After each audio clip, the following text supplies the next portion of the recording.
May 19th, 1536. On Tower Green, a lady mounted a scaffold and gave a short speech. Good Christian people, I have come here to die according to the law and thus yield myself to the will of the king, my lord. Long live the king! And if in my life I ever did offend the king's grace, then surely with my death I do now atone.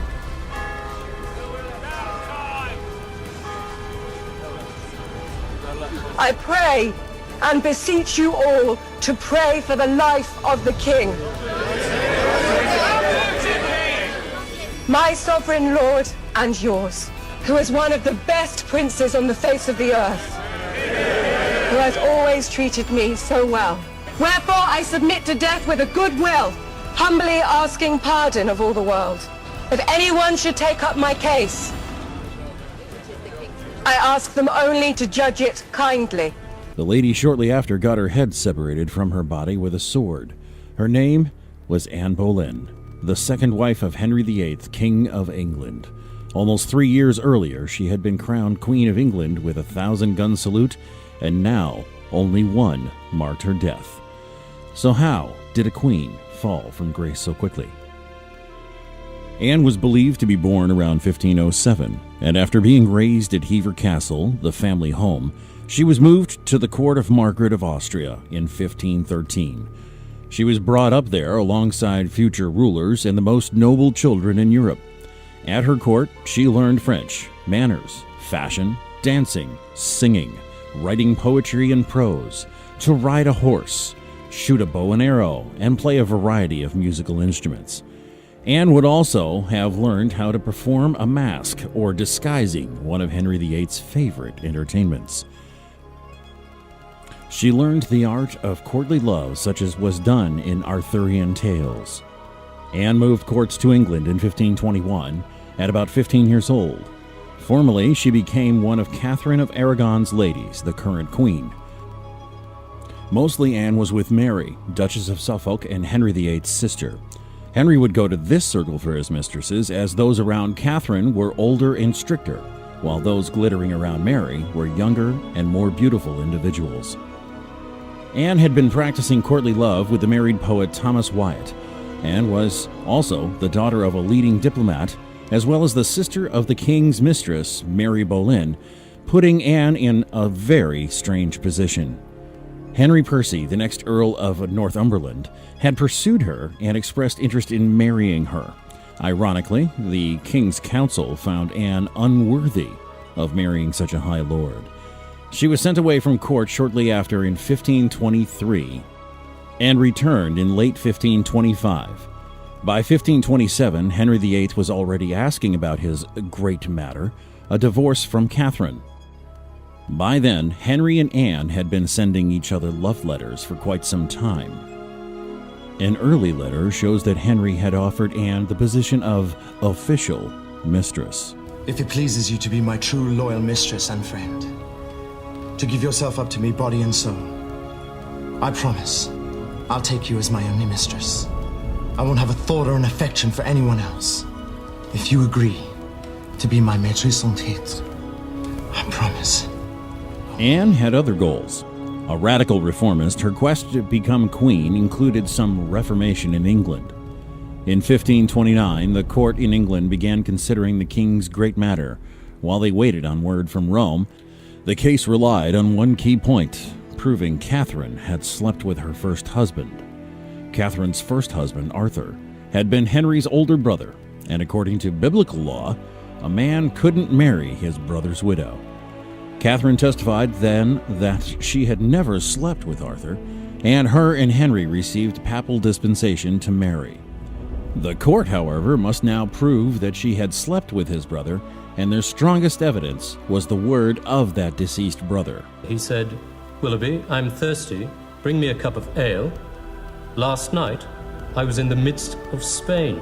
The Pope said no, but Henry's court and scholars were prejudiced in his favor.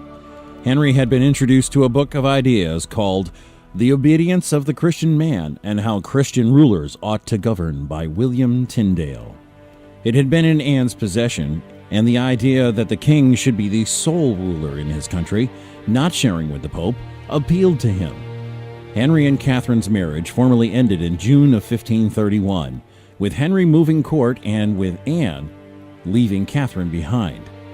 From then on, Anne took precedence over the court. The divorce was finally granted by Archbishop of Canterbury Thomas Cranmer in February of 1533. By the 25th of May, Henry and now 6 months pregnant Anne Boleyn were declared officially and legally married, and Anne was coronated on the 1st of June. On the 7th of September 1533, the first child of Anne's was born, a healthy baby girl, Elizabeth. Henry VIII wanted a son, and Anne had promised him one, so they kept trying. Henry's eyes started to stray, especially with Anne's behavior rubbing him the wrong way. She was fiery and outspoken and open with her feelings. Henry often had affairs while his wives were pregnant, and Anne was no exception.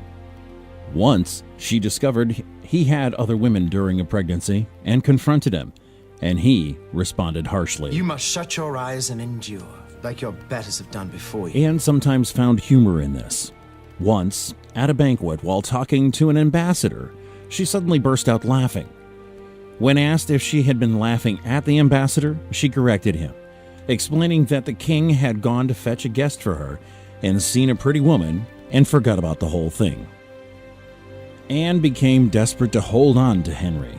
A mistress was selected from her own faction, Margaret Madge Shelton, which Henry kept for a while through a series of stillbirths and miscarriages on Anne's part.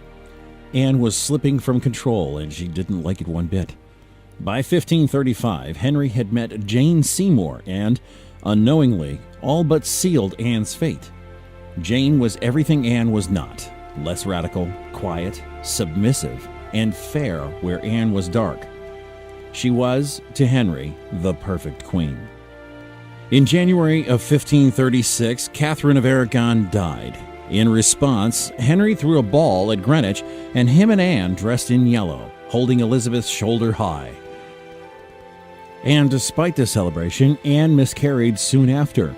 She was now in a very dangerous place, with only a living daughter from Anne the Queen. Henry was searching for a legitimate son and possibly a new wife to get one from. Henry now thought he would not have any more children by Anne. His friends were told she seduced him by witchcraft, and stories of her cheating on him surfaced. The accused men comprised of Henry Norris, Francis Weston, William Brereton, Mark Smeaton, and George Boleyn, her own brother, of course because of their close relationship to Anne. Adultery was treason if you were married to the king. In April of 1536, with Elizabeth present, Anne pleaded with Henry. Tensions had started to rise, and arrests had begun in the case against Anne the Queen. Anne herself was arrested in early May and sent to the Tower of London.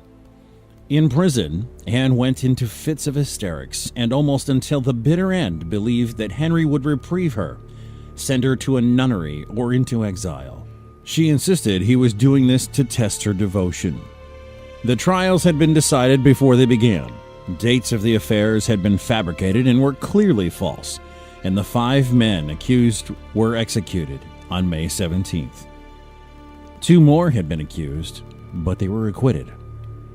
Anne was sentenced to death on charges of treason, adultery, and witchcraft. Henry sent for an executioner from Calais before the proceedings began to ensure that his second wife had a swift and painless end.